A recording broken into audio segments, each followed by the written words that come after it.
And that's when I realized the big shift in my hormones that had happened from being on the pill. In the pill, when the anti-estrogen and anti-androgen effects of the birth control are no longer in place, the body then responds by an overproduction of those hormones. That is what happened to me.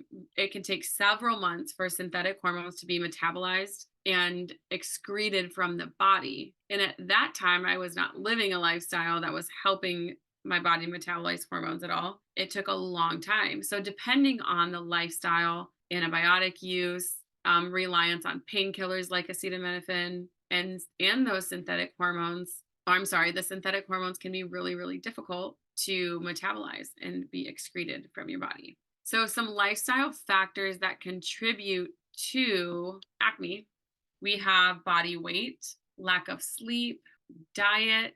Those all contribute to acne, but they're not the direct cause. Cow's dairy is a major underlying issue, and it can really trigger ear, throat, chest infections in early childhood, which leads to frequent use of antibiotics and painkillers. That really affects the gut.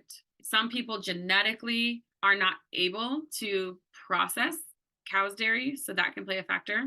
The body can't deal with it, and it causes inflammation and infection, that overproduction of mucus. Another factor is antibiotics and painkillers, like we've mentioned. Those lead to recurring tonsillitis, recurring UTIs. We see lots of little kids with ear infection being on rounds and rounds and rounds of antibiotics and painkillers over time. Sugar, fried food, processed food, all are lifestyle factors that contribute to acne. Your liver is also hugely important. This is something newer to me, actually, even in all the things I've learned.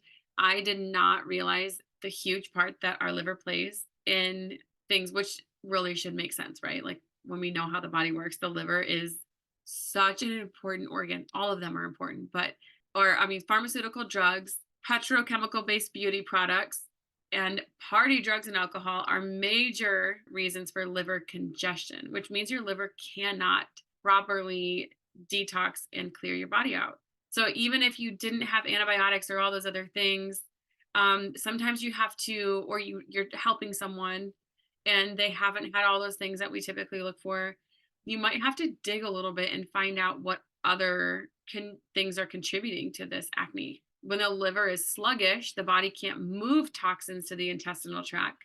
So then you can't eliminate them effectively. And that leads to toxins moving back up into the lymphatic system and then reverting back into the bloodstream. Then the body will try to eliminate through the bloodstream into the kidneys and out through the urine.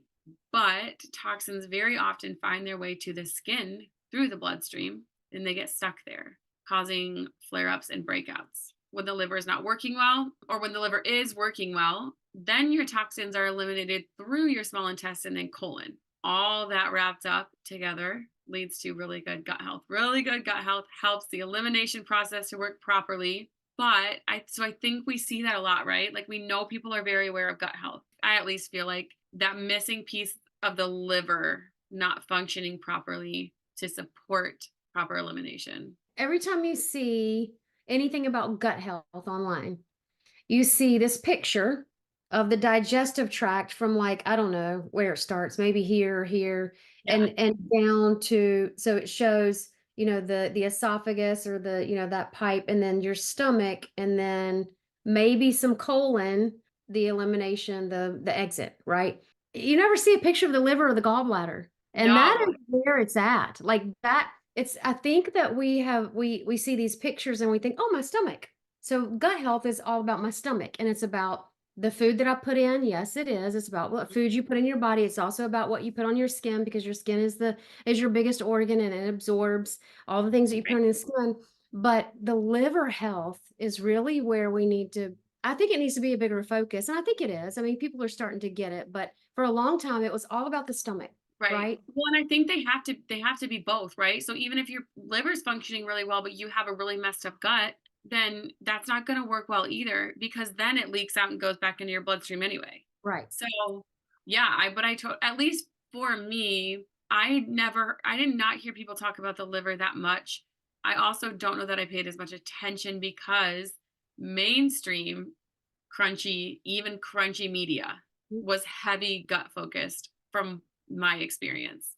And people are really, they recognize gut issues when they're bloated, have a lot of gas, they have loose stools, or they're constipated. I at least didn't, and I don't know, they don't always link it to the liver. And the liver is heavily linked to hormones. But I think what I'm starting to connect in my brain is gut health is the liver and the gallbladder and the stomach and the esophagus and the colon. Like it's Yeah, everything where for so many years when I heard gut health, I just thought stomach, right. colon, That's true. That is I thought very liver true. and gallbladder. Mhm. And I even wonder if we, we start focusing more on not just focusing on the liver, but adding in additional liver supports, like we're going to talk about today, in some of these skin conditions could make a big difference. So this is where we're going to get into some of, the homeopathy part of it, but depending on the severity of the acne, this is going to take time and it can take months. It will not take weeks for sure. It will take months or a year, maybe more, to completely improve.